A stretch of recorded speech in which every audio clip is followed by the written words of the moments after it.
Good morning. End of the first session's play, day one, Perth Test. And India won the toss. Captain Jasprit Bumrah chose to bat first, which I was a bit shocked seeing. But then I understand that India doesn't want to bat last in the fourth innings, right? Which is always difficult to chase a score then. So that made sense to that extent. But then Yashasvi Jaiswal making his debut for India, playing for the first time. He played a lot of deliveries. He took his time, but then unfortunately got out playing, trying to play that expansive drive, ended up edging it. But on the other hand, the other opener, KL Rahul, he looked really solid. He was going so well. He was watching the ball so well. He was looking in good temperament, good rhythm.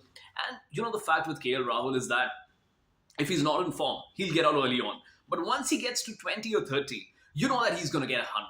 That's how his rhythm has been. That's how his track record has been across the last decade. So today he was set to get 100.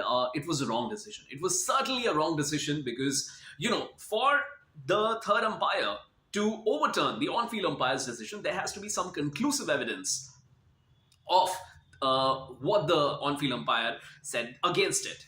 But I don't know how it's possible. How do you can call it conclusive? The fact that there was a spike, there was a big spike. If the ball edges the bat the way it did, it looked to do, there would be a very small spike. And it was clear that the ball did not touch the bat. It was the bat touching the pads. That is how it was. It was the bat touching the pad which made that big spike. And if you look at the replay, the spike appeared when the ball is not touching the bat. When the ball is touching the bat, there's no spike.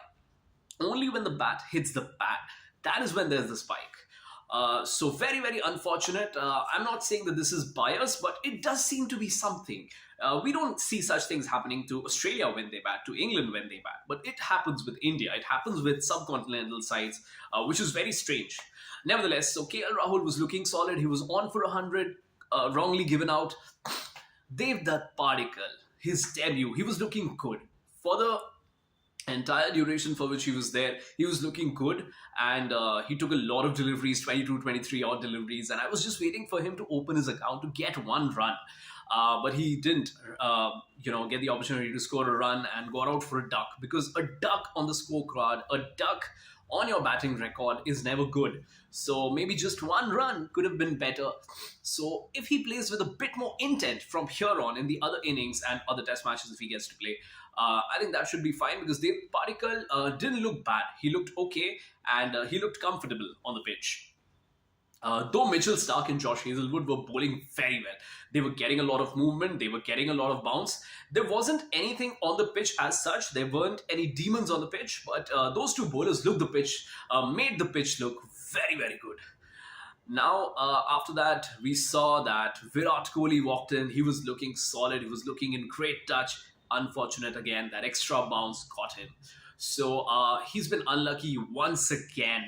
And I think for that short duration when Virat Kohli and KL Rahul were batting, I think that was the most stable India was looking in this test match. And from there, I was hoping to be able to see a big partnership build up. But unfortunately, Virat got out, then KL was given wrongly out. Now Rishabh Pant and Dhruv Jurel are back. Rishabh Pant, we know all his past records, the way he's been attacking the bowlers, he has to play a big knock here. He has to play very responsibly, whether it means to go out and attack, whether it means to stop the ball, doesn't matter. Whatever has to be done needs to be whatever needs to be done has to be done from here, because Rishabh Pant has to score big.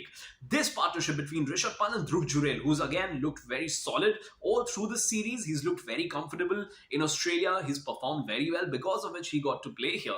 So he has to again prove his mettle, and they have to very carefully play Josh Hazelwood. In the next session, Josh Hazelwood is going to be very dangerous along with Nathan Lyon, because now spin is going to come into play.